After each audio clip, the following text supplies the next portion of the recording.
Hello, everybody. It's great to be here one more time today. My name is Gary Fowler. I'm the CEO, president, founder of GSD Get You Done Venture Studios, a premier AI and quantum venture studio located in the heart of Silicon Valley. We are a family office. We have a group with GSD Reach, which is our PR group, and also our advisory services group for AI. Why? Because we need to take an integrative approach to building a startup. So today on GST Presents Top Global Startups, we're here to bring you, the founders and visionaries, shaping the world, shaping technology, shaping global innovation, and to be able to make that dent in the universe. My conversation today sits at the intersection of identity, privacy, and trust, three pillars that are being fundamentally redefined in the digital age. We live in a world where communication is instant, but trust is fragile. Deepfakes are rising, identity theft is scaling, and traditional authentication methods, passwords, tokens, even biometrics, are increasingly being challenged by AI-driven threats. So the question becomes, how do we establish truth in a world where anything can be synthetically generated? How do we ensure that the person on the other end of a message is not just verified once, but continuously trusted? That's exactly what today's guest is tackling. Alan Jones is the co-founder and CEO of YEO Messaging, a company pioneering continuous identity verification through facial recognition, redefining what secure communication means in a world of escalating digital risk. He's a serial entrepreneur and Price Waterhouse Innovation Award winner. He spent decades building and scaling technology companies. Now he's focused on what may be one of the most critical problems of our time: how to restore trust, privacy, and sovereignty in digital communication. So with that, I'd like to welcome Alan to the show. Hi, Alan. Hi. Thanks for having me on. So, you know, if we look at it, we've really moved from identity as a static concept to something far more fluid. How would you define continuous identity, and why is it becoming essential now? Okay, so continue. If you imagine ID, passwords, biometrics today, they are all conducted at the entrance, so at the door. And we've all seen throughout our life how somebody can open a door and let everybody in. The thing with continuous identity is you are actually sampling who's engaged at all times throughout the interaction with the application. So it's not a case of Big Brother letting the kid in and then they play. It's basically always matching the ID throughout the interaction. What fundamentally broke in digital trust? Well, I think the advent of deepfakes, bots, digital impersonation hit the world, and for years, businesses have built up worldwide just to combat the failing of digital trust. All of the cyber events, etc. Most of it emanates from digital trust in one way or another. We've had companies like that have 90% of their user base as bots. They had no idea whether or not there was a human interacting at any time. And I just think it's gone crazy out there. There's at any point of time, we have to claim whether or not it's really us that's interfacing with somebody. Was it scale AI incentives or something deeper in how the internet was architected? And is that why it is what it is today? What so we talk about deep fakes. Is it the deep fakes that changed it, or is the actual architecture we have, is it flawed? That's a really good question.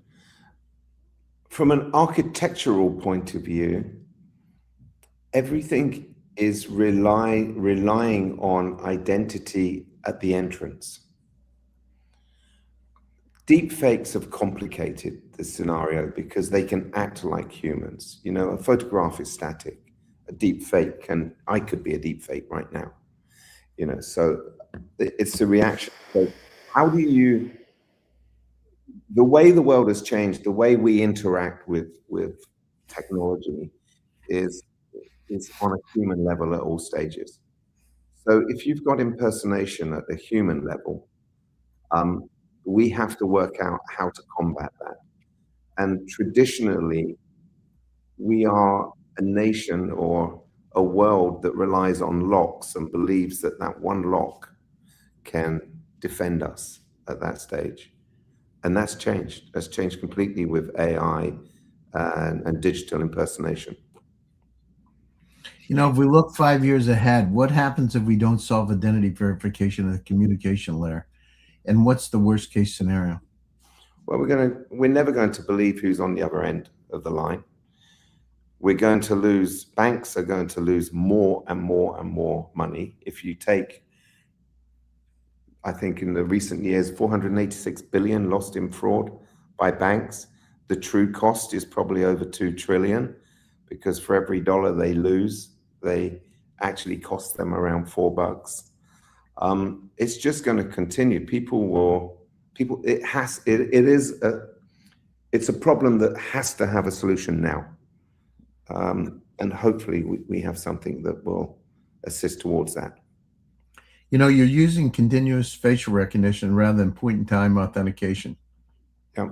Can you walk me through the architecture? Okay, so basically we have a 3-layer biometric detection. We detect the mesh, the face, just the same as you would with any other biometric application. We then look for depth, and then we look for actually movement within the face and pixelation. So blood movement actually changes the pixels within the face. That architecture is applied typically during a conversation on an interaction like this, where I can then look and see the application working straight away. Sorry, I'm having problems with light now. It's actually seeing it. What's happening is it's seeing you behind me, but if you can see that, it will come in as soon as I look at the image as well. So where we are is we implement an SDK into a standard application that is dealing with a human being, and it can be subliminally there, checking 5 times a second that that person is the same person that enrolled. It checks for liveness, as I say, depth, pixelation, etc. And we're able to do that on device. So we respect privacy. It comes as a very easy to integrate SDK, and it will work with React Native, Flutter, and all common systems on both Android and iOS devices. It has to be subliminal. The challenge we struggled with was not to change user behavior. So what we wanted to do is not to change their journey, but to reassure or ensure the journey, so to speak. Most biometric systems are failing at spoof resistance. How does your system defend against deepfakes, replay attacks, or synthetic identity injection? Okay, so synthetic identity injection is something you have to do at the application level rather than at the biometric level. So we don't necessarily protect against synthetic injection. It's a different thing. It's something that's difficult to be used at a transactional level. We protect against deepfakes, masks, any form of visual replayment, like photographs, video, etc., by first of all looking for the face match on the mesh. Then we will look for depth, and then we use LiDAR on the Apple, and we have our own technology for looking at depth on Android. And then what we do next is we look for pixelation changes on the face. Because if you use a 3D, one of these generated masks, Mission Impossible style, etc., you can fool the depth, and you can fool the facial mesh. What you can't do is beat. And we have a little saying internally, deep fakes don't beat. So by pixelation, you can pick up the heartbeat. And over an 8-second period, you can measure as accurately as an Apple Watch that heartbeat as well. So we have all of those technologies bundled into the SDK. So it's a multi-factor biometric check. If you look at it, where does the most identity actually live in your model? Sorry, Gary, say that Where again. does the identity actually live in the model, in your model? Where is the identity? So On is the it everything tied together as one? Where is it? It's tied together as one, as an encrypted string on the device. It never leaves the device. So privacy is there all the time. Nobody else can basically, you can dictate who reads something by sending a message that requires that biometric match. But you can't interfere as an external participant with the biometric. How do you maintain continuous verification without introducing friction? That was the biggest challenge, actually. What you didn't want is to piss people off, because most of us have got an attention of a gnat when it comes to using applications. I'm the worst. So I probably drove our engineers absolutely nuts, because user behavior is everything. And going back to the Steve Jobs world, when it was all about the interaction between a human being and the actual device, that's critical for us. So we've overcome it. We've managed to do that. We're checking instantly, and we can vary the level of the check depending on where somebody is within the application. So do you need to go through a full multi-factor check when you're just looking at specific items? I can't be more specific in that bit. Or do you need to go through it when you're just about to do a $1 million transfer? So they're very different things. We're working with third parties to detect things like nudity in photographs as well. Do you need a 3-level check when you are looking at that photograph? Well, the person that's sending it probably would want that. Whereas if it was a benign two-sentence message, then you could relax it a little bit. So we can vary the level or the intensity of the check according to the subject matter. Is there an inherent tension between surveillance and security? And how do you ensure continuous identity doesn't become continuous monitoring? By keeping it on the device, very simply. It doesn't leave the device. That's the absolute key. You and I would be pissed off if people were collecting our biometrics every time we went onto an application. If that bank knew and held your biometric information as well, which they do, by the way, for KYC. I think recently there were age checks put into things like Discord, and a complete uproar, because what was happening was the biometrics were being kept on a server. And then I think it was K-Identity came along, and they managed to do the age checks all locally on a mobile device, which is genius. It means at that point, as a user, you are far more comfortable going through that process. It's protecting you. It's within your ownership at all stages. And I think that's critical. Surveillance, that encroaches on security at the point that the surveillance is then kept on a server, and it's then used for other things outside of your control. We are huge supporters of privacy acts, etc. Everything we do has to be on the device and never leave it. Who owns the biometric data in your system, and how do you prevent misuse at scale? Well, the biometric data is kept on the device in an encrypted string, and the device is owned by the consumer, the user. We don't own it. We just reference it. To try and grab that and use it at scale, it would mean it has to leave the device and be decrypted. And then you need to know what it's being compared against. So it's anonymized, number one. So it has no real use as a string outside of the application itself. I don't know whether that really answers your question, but it's something that can't happen with what we're doing. Got it. And how do you look at like GDPR and AI Act, and how do they impact the architecture? And what kind of because I know, as we've gone down through some of our cybersecurity companies, there's always been issues with that. How do you, because this is, personal data, right? So how does that impact your architecture and go to market? Well, number one, we don't process it. So we're not a data processor. So we apply, we meet GDPR, HIPAA compliance, etc.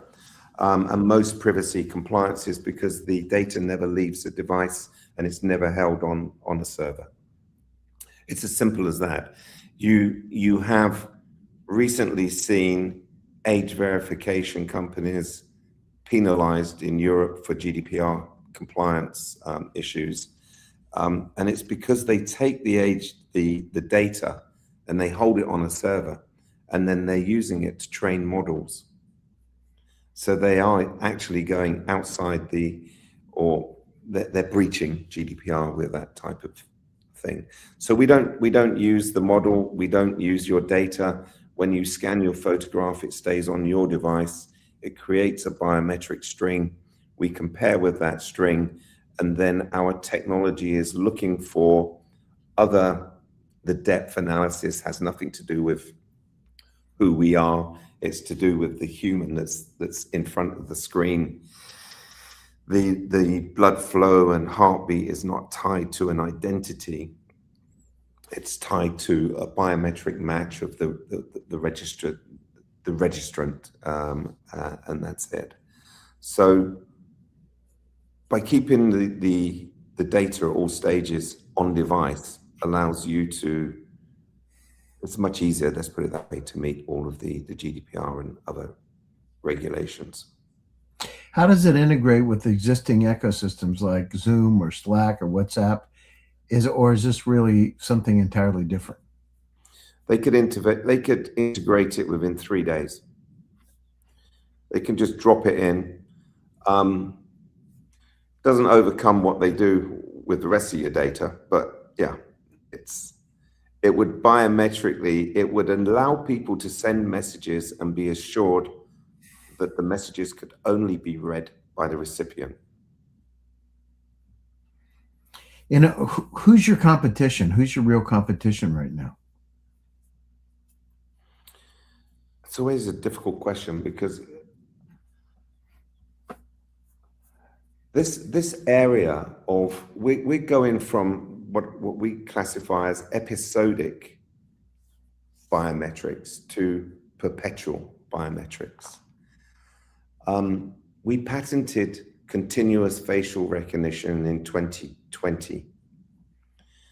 Since then, that's in the USA, we then did UK, Europe, and China. To this day, I do not know of another company that is doing perpetual biometric checks.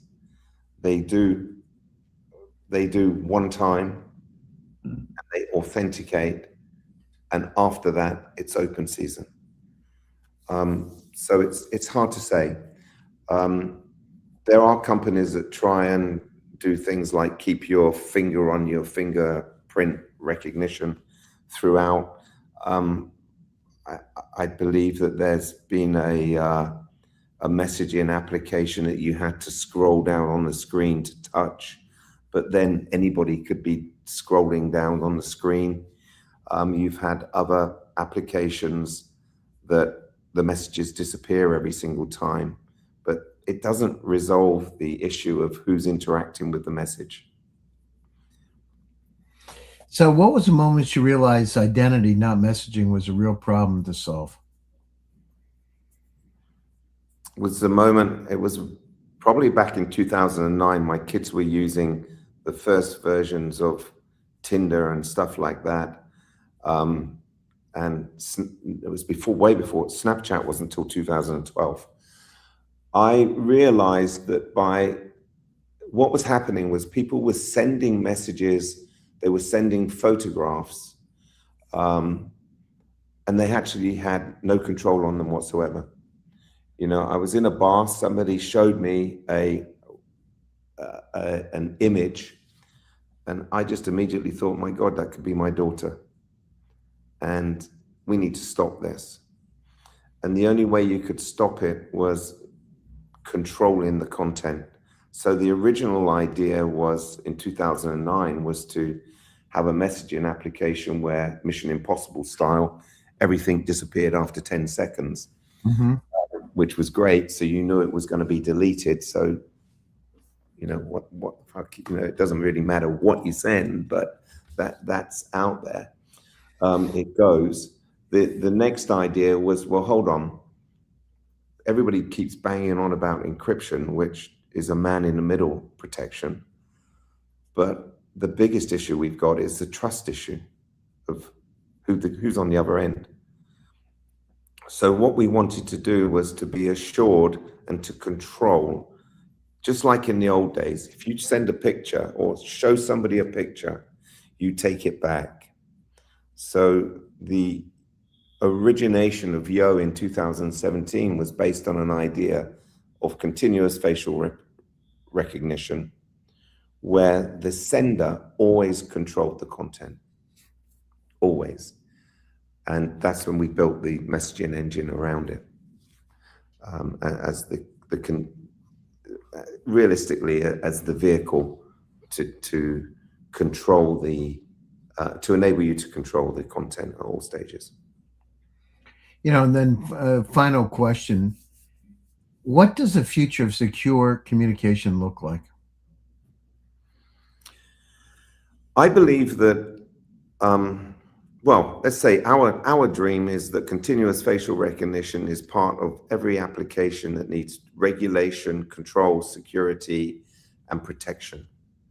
So our kids need protecting all the time. So let's do it. Let's sew into the applications the identity validation. Let's make sure that the person on the app is that 12-year-old and not a 70-year-old, 80-year-old, or whatever. It is a kid.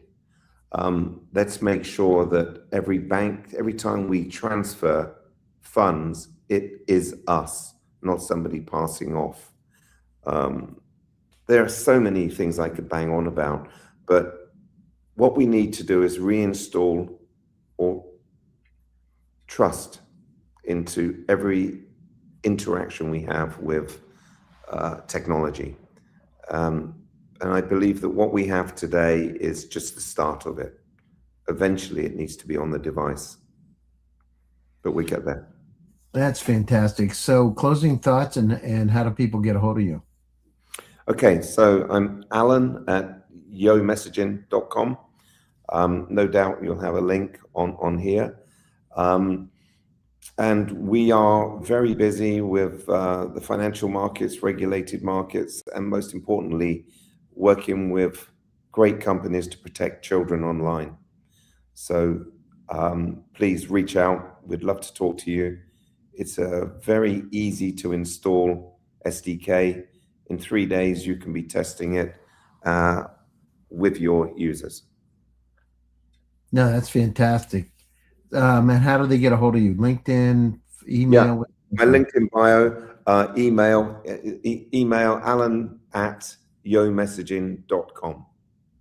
That's fantastic. Alan, thanks for taking time out of your busy schedule. If you want to stay on for a few minutes after the show, Right. it'd be great to talk to you. So my AI just wrote me one thing, and it said to me, trust used to be assumed, then it became verified. Now it has to be continuous. Yeah. So just FYI, she Brilliant. wrote that. So anyhow, thanks for taking time out of your busy schedule to join us today, and thanks to all of you. We're now closing on 1,700 podcasts. We are now 73 countries around the world. My name is Gary Fowler, and I am the host of GST Presents Silicon Valley AI and Tech. Stay happy, stay safe, and stay healthy. And I'll be back again soon with another exciting edition. Take care, and thanks, Alan. Thank you.